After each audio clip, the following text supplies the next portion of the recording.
Hi, everybody. Hello, I'm Ryan. I'm Bethany. And we are Ryan and Bethany Board Game Reviews. And today we'll be talking about Patrician Towers of Influence. And this is designed by Michael Schacht, and it is published by Calliope Games. All right, there was a game called Patrician that we had previously, and it was awesome. It was super fun.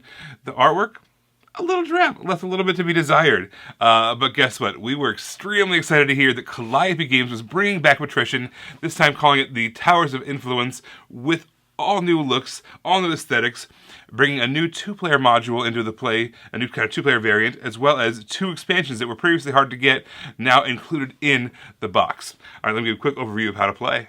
All right, here's our setup for Patrician. I've got kind of a three-player game set up. What's going to happen is we're going to try to take control of these various cities by building towers in them. Each city has a spot for two separate towers that we're going to build, and there must be two towers in every city. There's also going to be a maximum number of towers that can be built in that city, and it says in there in the Roman numerals 9, 9, 5, 7. They're all odd numbers, so that way there's always going to be one higher tower and one lower tower. And because there's always going to be two towers, and one of them is going to be higher, one of them is going to be lower, two tokens are going to be awarded. There's going to be a higher point value and a lower point value. The higher point value token is going to be given to the player who controls the highest tower, meaning they have the most amount of pieces in there. If there's ever a tie, it goes to, among the tied players, whoever's closest to the top. And then similarly, the lower value token is going to be given to whoever is in charge of the lower of the two towers. So you're going to start with a hand of 3 cards. Let's pretend we're the blue player here. We're going to look at our hand of cards, and we're going to play one of these cards. Let's do this red one here. So what we're going to do is we're going to take one of our pieces, we're going to put it in one of the two spots on the red city, and then we're going to take the card that is in the red city spot. And the last thing we're going to do is we are going to replenish that spot on the board. And that's really all there is to your turn. You're going to play a card in front of you, you're going to put towers down on that spot, and then you're going to draw that card and replenish the spot on the board. Now there are a couple of special actions that I want to talk about. This particular one here says, whenever you use this card, instead of drawing the card that's associated with the city that you're placing in, you can take any card on the board. That's kind of a cool ability. This particular card here says, when you place this, you're going to place it in the purple like always, but then in some other city besides the purple where you just placed, you can take any of the top towers and move it to the top of the other tower in that same city.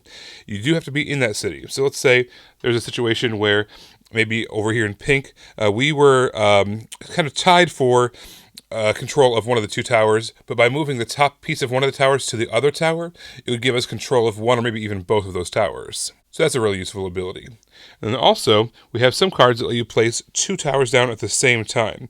And that can be a really strong way in order to get some towers down there fast and take control. That kind of makes it seem like these ones like this that have only one shield on it are the weakest cards in the game. However, there's also these heads, these portraits down at the bottom of the cards.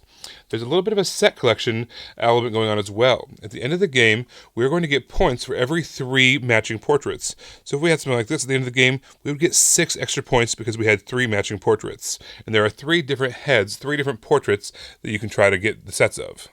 Let's take a look at what scoring a city looks like. So if we were to play a green card in front of us that allowed us to play in the green city, what we would do is we would place on one of the 2 towers like always. Let's go with that one. And then now, as you can see, that city is a 5 Roman numeral, which means the maximum towers that can be there is 5. So we are there. We have 5 towers in that city. That city is going to score. We're going to look at the highest tower first. This particular one, there's 2 blue tokens in it, 1 red, 1 white. That means the blue player is going to get the higher of the values. That's going to be their victory points. Now we're going to go to the lower tower. In this case, there's only 1 spot there. It's red. So red is going to get the other token. And then as always, you draw the card from that spot.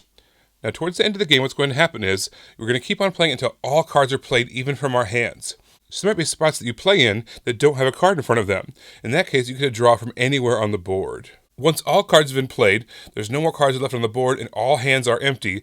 That is the end of the game. At that point, you're going to add up all the tokens that you've acquired, as well as all the sets of portraits that you've acquired as well. You're going to add up all your points, and whoever has the most points wins the game.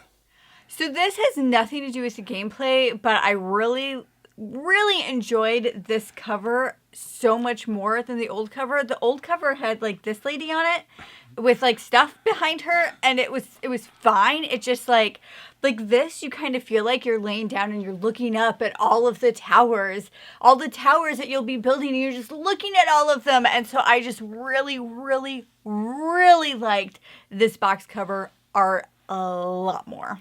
The original gameplay that we absolutely thought was extremely clever has not changed. It's still very, very, very smooth while still giving some great decisions.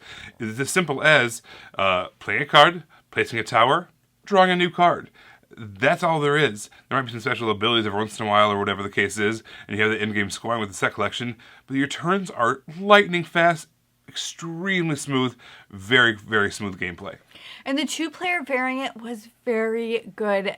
Ryan and I play a lot of games 2-player, and there's a lot of games that say they play 2-player. 2-player variant. 2-player, nudge, nudge, wink, wink. But we didn't test it at all. Yeah, but it just doesn't work. It's just because they want to put that 2 to whatever on the box. But this one did. This one worked really well. The AI made sense. It was easy to keep track of, and it was still competitive. Like, the AI could still beat you out on some things, but it would make sense, and you could kind of guess what they had and try to work around that. But the 2-player variant worked well. I love that this came with the expansions that previously were hard to get your hands on. So one of the expansions basically allows you to, it's a little bit of a catch-up mechanism. It basically encourages you to go after being second place in some towers in order to get some extra points or extra set collection pieces later. And the other expansion was kind of all about modifying existing cities. Yeah. If there's a city that you were pretty sure you were going to be able to get, you could modify it to get extra points. Or if you were pretty sure that your opponent was going to be able to get one of these cities, you can make those cities worth negative points. So yeah. I love that. It's just very, very simple, just small things. They didn't like rock the gameplay. It just gave you a couple extra things to consider. You can just start with them. Right. Yeah, they're really easy. It just gives you a couple extra things to consider and more ways to interact with the board.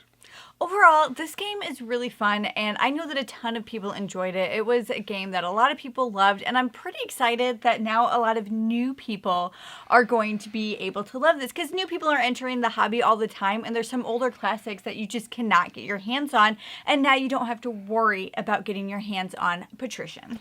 I agree. This is one of the few games ever that I would truly describe as elegant, meaning it is...